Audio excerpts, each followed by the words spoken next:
Et le fait du jour, Éric Le Boucher, c'est la chute donc du prix du pétrole qui s'est encore accélérée aujourd'hui à moins de 65 dollars le baril. Oui, 65 dollars pour le prix de la baril de la mer du Nord. C'est le plus bas niveau depuis 2009. La raison en est connue. La production de pétrole de schiste en Amérique du Nord a complètement déstabilisé le marché en créant un surplus mondial, alors qu'au même moment, la demande ralentissait à cause du ralentissement en Europe et en Chine de l'économie. L'OPEP, sous l'influence de l'Arabie saoudite, n'a pas voulu abaisser sa production pour rétablir l'équilibre.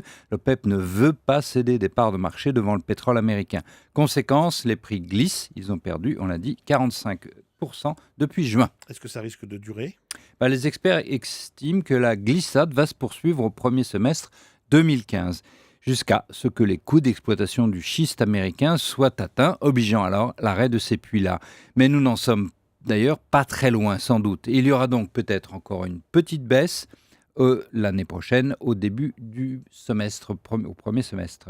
Et cela profite aux consommateurs, hein. Oui, alors le véritable choc, on va mesurer, le véritable choc pétrolier pour le prix du brut, mais le prix de l'essence, lui, n'a pas encore baissé de 45%. Les chiffres ont été donnés ce matin lors d'une réunion à l'Élysée.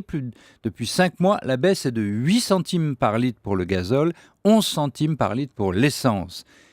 C'est le gain pour quelqu'un qui roule 35 km par jour, c'est environ 6 euros par mois. C'est pas quand même énorme, surtout que la fiscalité pour le gazole va augmenter de 4 centimes par litre le 1er janvier 2015, la moitié pour le financement de l'abandon de l'écotaxe et l'autre dans le cadre de la loi sur la taxe carbone et puis l'élimination du diesel, vous venez d'en parler tout à l'heure dans le journal. L'essence, elle, sera plus haute, plus chère, de 1,8 centimes le litre.